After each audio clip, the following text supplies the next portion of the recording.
Hello, my name is Mark Hall, part of the curatorial team at Perth Museum and Art Gallery up in Scotland. And I'm here at the British Museum because we're working with colleagues in conservation and world cultures on one of our Maori taonga, a kahu, kākāpō feather cloak, which is the only one of its kind in the world and which needs a bit of love and attention before it goes on display in a new museum that's been developed in Perth. Tēnā koutou. Greetings everyone. My name is Awhina Tamarapa.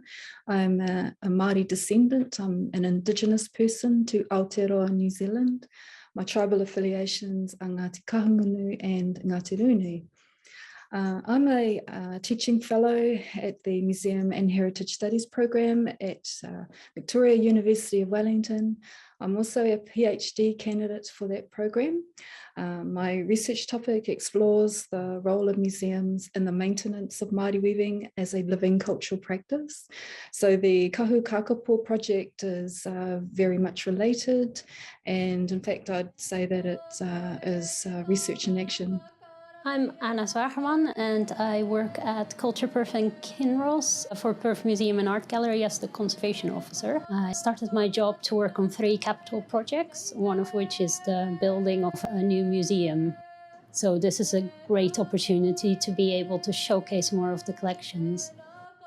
My job was to look at all the objects proposed for display in the new museum.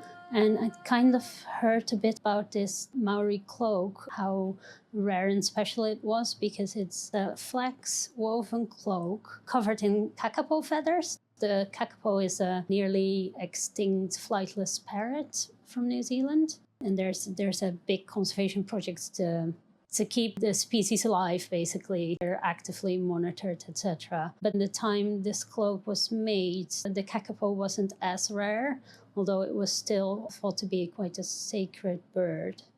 My people are from the south of New Zealand, from a place called Stewart Island, which we know as Rakiora. It's one of the few places kākāpō still survive today, and we're their modern day kaitiaki or guardians. In the past, we were dependent on migratory food sources like the kākāpō, and we gathered them when their numbers were plentiful in the summer when they were breeding. In addition to being used as a food source, kākāpō were also kept as pets by my people, where they were highly prized, and their behavior was described to be more like a dog than a bird. As their numbers have declined over the last 200 years because of introduced predators and loss of habitat, taonga like this that contain kākāpō feathers have become even more important to my people. So when I first looked at the cloak, it was in a box folded in 4, and there was a bag of detached elements on top. So bits of feather, bits of flax, bits of pakini, which are the rolled and twisted dyed strands of flax at the bottom of the cloak. And I didn't really want to lift the whole cloak out because I was afraid it would shed many more elements. So I did a condition assessment as far as I could, and I composed a report on that. And I sent it to a remedial conservator who specializes in feather conservation. Now she got back to me to say that the expertise in feather conservation lay with the British Museum. So I approached the British Museum, who were very interested in a partnership project. 2 conservators from the British Museum came up to Perth in July 2019 to assess the full condition. So that was the first time I saw the cloak laid out fully. And it was in surprisingly good condition for its age. They did a full condition assessment and wrote a report as well as a treatment proposal of how we would treat the different elements.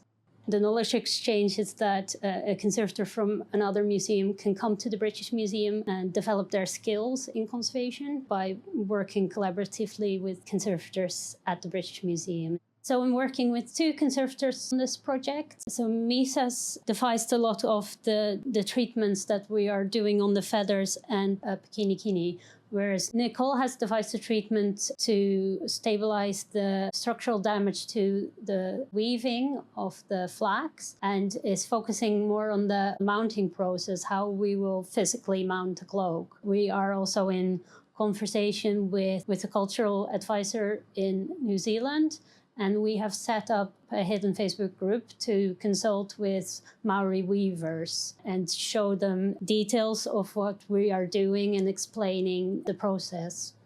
And it's been really well received so far. We're getting a lot of questions. People are very enthusiastic about the work.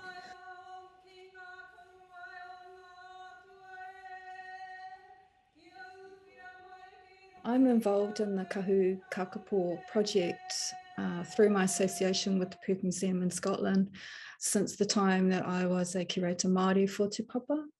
In 2008, I had the opportunity to visit the Perth Museum, specifically to see the kahu kākāpō that we'd just recently heard about. Since then, we've collaborated together to generate information about the kahu kākāpō to share more broadly with people. So what is important about this project for us today, I think, and involve the way in which we look at the kahu kākāpō as an enduring symbol of a highly valued cultural treasure. Kahu kākāpō symbolises Māori ways of knowing and being, which is enacted by Māori.